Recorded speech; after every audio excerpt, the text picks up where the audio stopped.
我係黃浩光牧師，今日嘅經文係出埃及記第33章。喺呢一章呢，我哋再次睇到摩西係一個代禱者。第32章結尾嗰度呢，神已經表示佢只係差遣一個使者引領以色列人。而一章開頭呢，神講得好清楚，佢唔想親自帶領以色列人走啦。由於神想到佢曾經跟亞伯拉罕、以撒、雅各有約在先，所以今次以色列人雖然違約，但神冇忘記同佢哋祖宗所立嘅約，就保證會將應許之地俾過以色列人，將當地居民趕走。只不過神唔會親自同去，只係差遣使者代替佢，因為以色列人係硬着頸項嘅百姓，恐怕神跟佢哋同行呢，會因佢哋嘅悖逆而擊殺佢哋。硬着頸項係一個農夫用嘅詞語，係指兩隻牛耕田，係要喺頸嗰度咧放一個軛嘅，但牛咧好硬頸，唔肯帶個軛，唔肯順服。以色列人就係咁樣啦。喺呢種情形之下咧，摩西再一次代禱啦。當時摩西代禱嘅地方係叫做會幕，呢一個只不過係一個臨時嘅會幕，並非真正嗰個。因為當摩西喺山上40晝夜，神先至將會幕嘅圖樣話俾佢知。摩西落山之後，面對住金牛犢嘅事，所以仲未有時間起會幕。所以第7節所講嘅會幕呢，只係臨時，離營好遠，由約書亞管理。當時仲未有利未人去管會幕嘅，神就喺會幕嗰度咧同摩西講說話啦。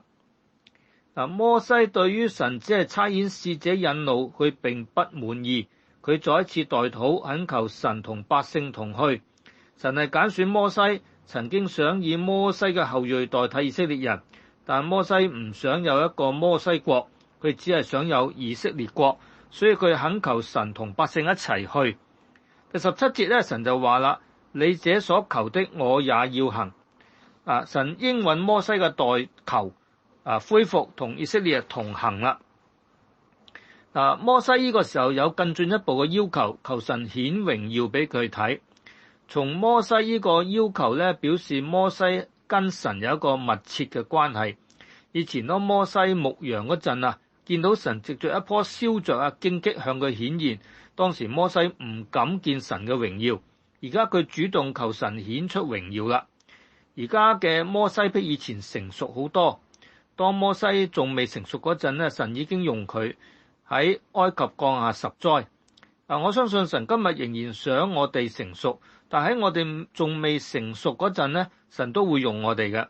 我哋千祈唔好話等到自己好完美先至肯去侍奉神，亦都唔好以為自己而家咧俾神使用就以為自己好好或者好成熟。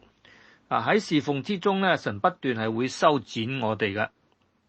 大家睇下最尾嗰一段咧，講到神嘅面、神嘅手、神嘅背，都係一啲擬人法嘅講法。意思咧唔係話神嘅面有榮耀，咁佢個背就冇榮耀。真正嘅意思係冇人真正見過神嘅面，因為神有榮耀。第21節話要站喺磐石上，磐石就係預表基督，只喺基督裏面咧先至可以領會神。耶穌話：從來沒有人見過神，只有父懷裏嘅獨生子將他表明出來。